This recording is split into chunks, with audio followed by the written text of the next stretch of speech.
¿Qué tal, malditos? ¿Cómo estáis? Última semana de agosto de 2022. Largo y caluroso verano, quizás el preludio de un duro otoño y un duro invierno. Y así nos lo pintan, y así será, de momento y ahora mismo. Bruselas anuncia una intervención de emergencia en el mercado eléctrico. Y el 24 de febrero de este año, sí, ese mismo día, y ya sabéis bien qué pasó, a las 4:34 de la tarde, cierta cuenta de Twitter publicaba lo siguiente: hoy es un día triste, y casualmente, al lado del conflicto, y sí, nos hemos emocionado. Europe, el final de la cuenta atrás, Requiem por Europa, no lo permitamos. Y una foto acompañaba el tuit. Fue tomada ese mismo día, en ese mismo momento, en una cervecería de la Plaza del Mercado en Rzeszów, una ciudad del este de Polonia y que los malditos de pro conocéis bien. Y no precisamente por los selfies engolados de cierto chef muy de moda. En breve haremos algo desde aquí, desde Rzeszów. Y una televisión emitía el vídeo de aquel mítico grupo llamado Europe. Final Countdown. Vaya metáfora, y en qué momento, y sí, captamos la imagen y la subimos a Twitter.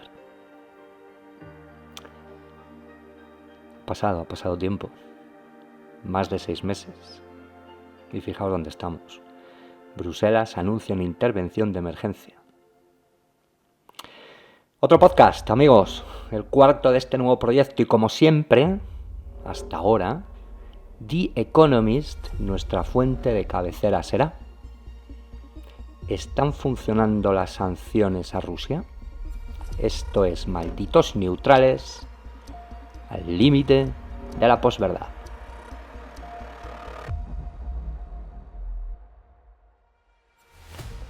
The Economist, 25 de agosto de 2022. Are sanctions on Russia working? The lessons from a new era of economic warfare. ¿Están funcionando las sanciones a Rusia?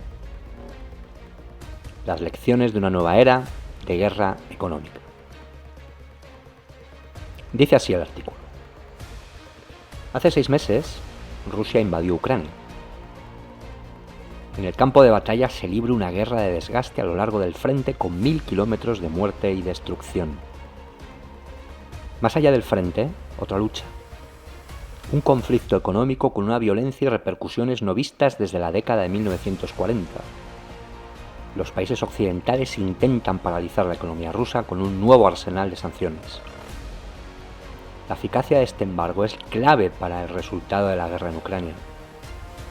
Y también revela mucho sobre la capacidad de las democracias liberales para proyectar su poder en el mundo a nivel mundial a finales de la década de 2020 y más allá, incluso contra China. Es preocupante que hasta ahora la guerra de sanciones no vaya tan bien como se esperaba. Rusia y China ya son los enemigos oficiales.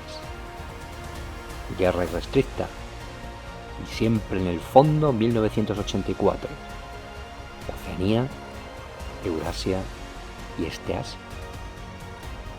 Desde febrero, continúa el artículo, Estados Unidos, Europa y sus aliados han desatado un aluvión sin precedentes de prohibiciones que afectan a miles de empresas e individuos rusos. La mitad de los 580.000 millones de dólares de reservas de divisas de Rusia se encuentran congelados y la mayoría de sus grandes bancos están aislados del sistema de pagos global. Estados Unidos ya no compra petróleo ruso. Un momento. ¿Estados Unidos compraba petróleo ruso?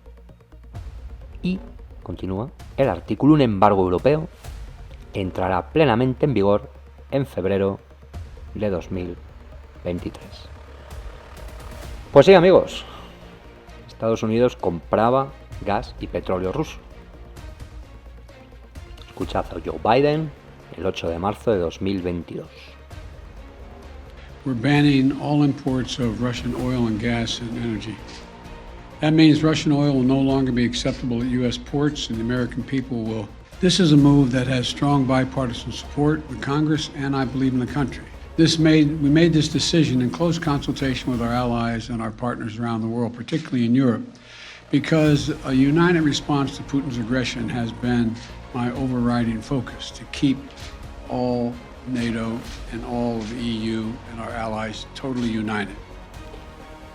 Y sí, exactamente el 3,2% del total de las importaciones durante todo el año 2021. Y fijaos, 5 estados importaron más del 80% de este total. California, el 20%. Washington, el 16,4%. Texas, Texas, el 16,1%. Pensilvania, el 15,3%. Y por último, Luisiana, el 12,2%. Curioso, ¿verdad? Puro ajedrez. Sigue el artículo. Las empresas rusas tienen prohibido comprar insumos desde motores hasta chips. ¡Hey! Taiwán, Nancy Pelosi, ¿recordáis?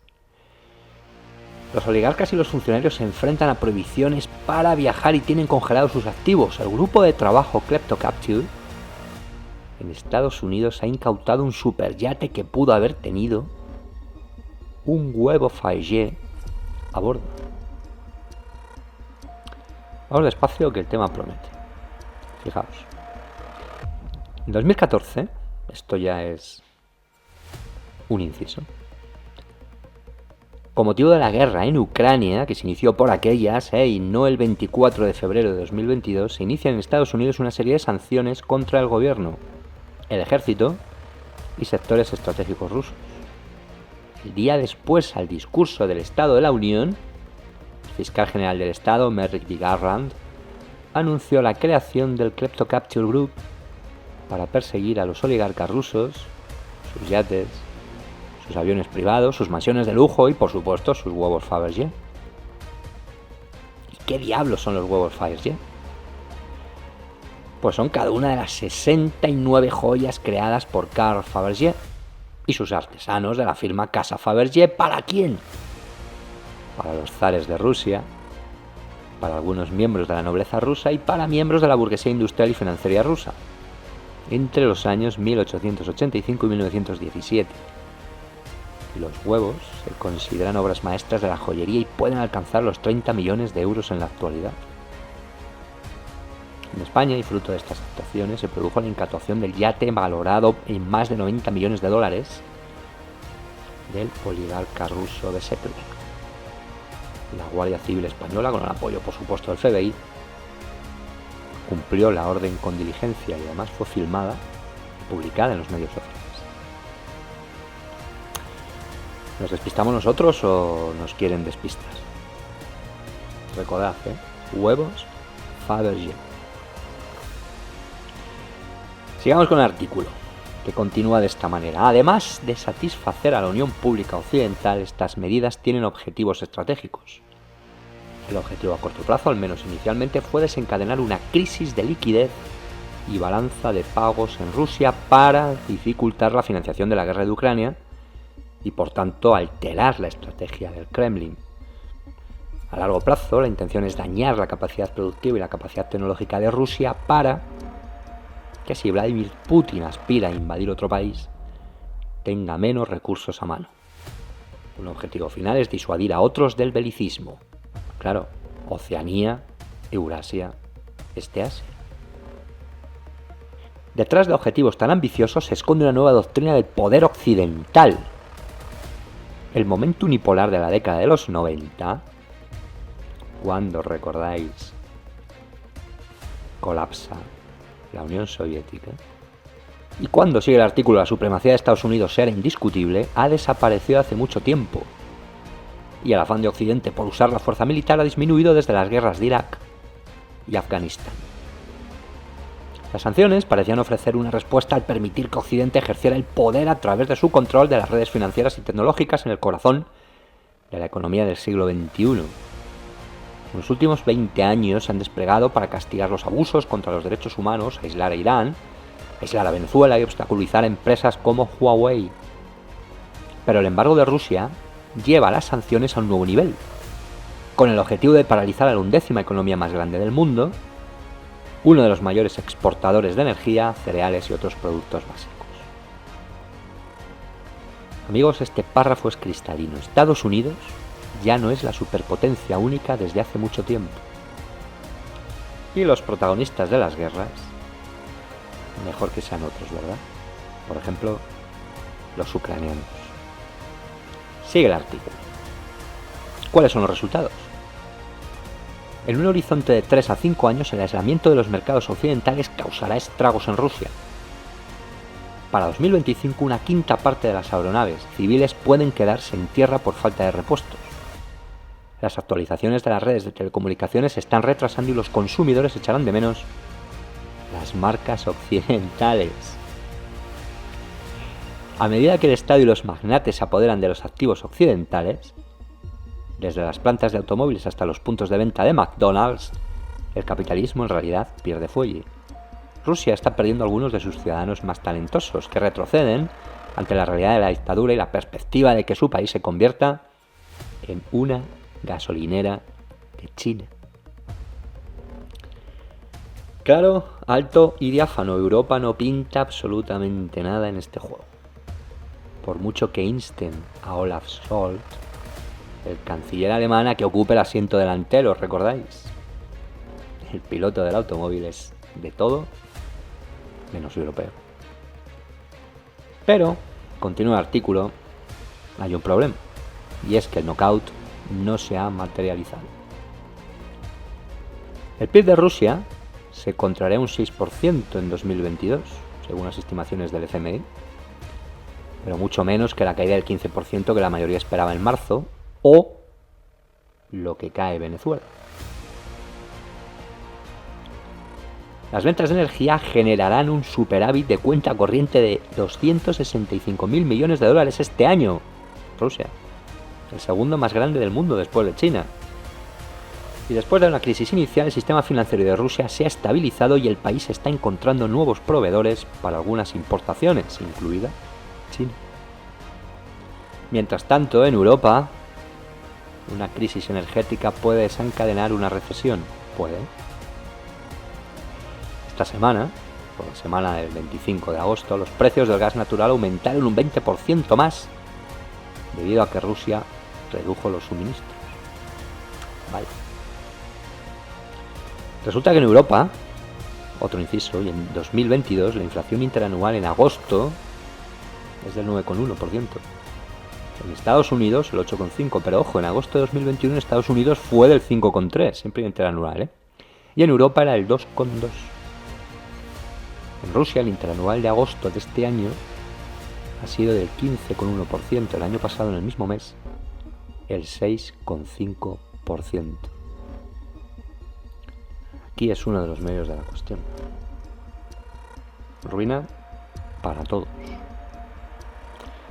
Y claro, los pensadores de The Economist piensan, porque resulta, continúan, que el arma de las sanciones tiene sus defectos.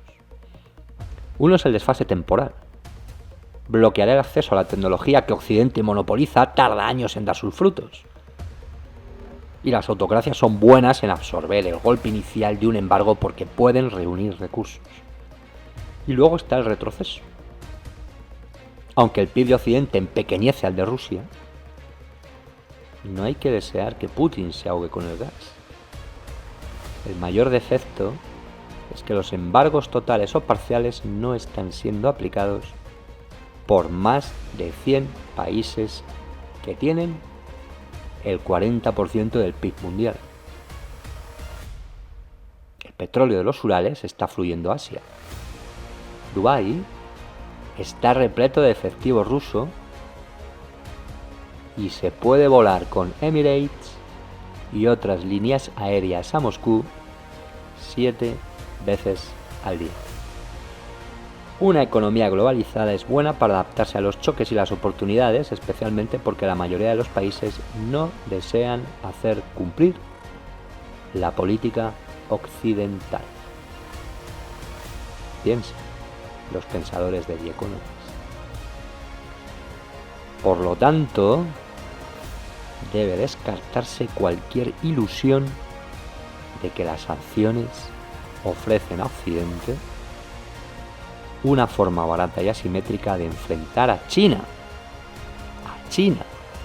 una autocracia aún mayor. Y para disuadir o castigar una invasión de Taiwán, que la están provocando. Cuidado, porque aquí está otro de los grandes problemas.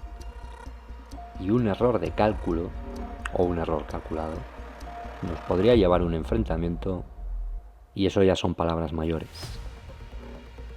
Para disuadir o castigar una invasión de Taiwán, Occidente podría apoderarse de los 3 billones de dólares de reservas de China y cortar sus bancos. Pero al igual que con Rusia, es poco probable que la economía de China colapse. Y el gobierno de Beijing podría tomar represalias, por ejemplo, privando a Occidente de productos electrónicos, baterías y otros productos farmacéuticos, dejando las estanterías vacías y provocando el caos. Y dado que más países dependen de China que de Estados Unidos como su mayor socio comercial, hacer cumplir un embargo global sería aún más difícil que con Rusia. En cambio, la lección de Ucrania y Rusia es que enfrentarse a las autocracias agresivas requiere acción en varios frentes.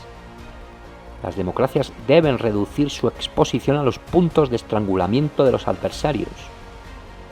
Las sanciones juegan un papel vital, pero Occidente no debe dejar que proliferen. Cuanto más teman los países las sanciones occidentales mañana, menos dispuestos estarán a imponer embargos a otros hoy. Entonces, amigos, ¿para qué sirve todo esto? ¿De qué va esta historia? ¿Por qué? Finaliza el artículo. Más allá de los bloqueos, la buena noticia es que 180 días después de la invasión, las democracias se están adaptando a esta realidad. Las armas pesadas están llegando a Ucrania. La OTAN está fortificando las fronteras de Europa con Rusia y Europa está asegurando nuevas fuentes de gas y acelerando el cambio a la energía limpia. Estados Unidos está reduciendo su dependencia de la tecnología china, instando a Taiwán a mejorar sus defensas militares. El problema es que todas las autocracias, sobre todo la China de Xi Jinping, también están estudiando la guerra de sanciones con Rusia y están aprendiendo las mismas lecciones. Ucrania marca una nueva hora del conflicto del siglo XXI, en el que los elementos militares, tecnológicos y financieros están entrelazados, pero no es una era en la que Occidente pueda asumir que tiene preeminencia. Nadie puede contrarrestar la agresión solo a través de dólares y semiconductores. Fin. ¿Y ahora qué? Repetimos, ¿y ahora qué? Nos están preparando para una nueva guerra fría. Ya tenemos los bloques y tenemos los enemigos. ¿Qué pinta Europa en todo esto? ¿Cuál es el futuro que le espera a Europa? ¿Qué tienen reservado para nosotros? ¿Y nuestros dirigentes son conscientes de todo esto? Y mientras, si recordáis, Xi Jinping, el presidente chino, abrió a finales de 2021 el foro de Davos, invitado por Klaus. Recordad aquella intervención virtual. Anda que no ha llovido desde entonces, ¿verdad? ¿Y qué hizo Xi Jinping? Repetir hasta la saciedad un concepto: multiculturalismo.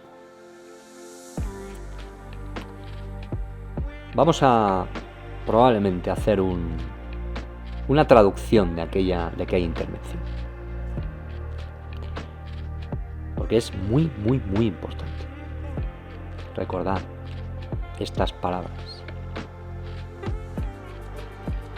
Ucrania marca una nueva era de conflicto del siglo XXI, en el que los elementos militares, tecnológicos y financieros están entrelazados. Pero no es una era en la que Occidente pueda asumir que tiene preeminencia. Nadie puede contrarrestar la agresión solo a través de dólares y semiconductores. Solo, repetimos, solo a través de dólares y semiconductores. Este solo, ¿qué implica? ¿Qué demonios significa? Malos tiempos, amigos. Malditos neutrales al límite de la posverdad.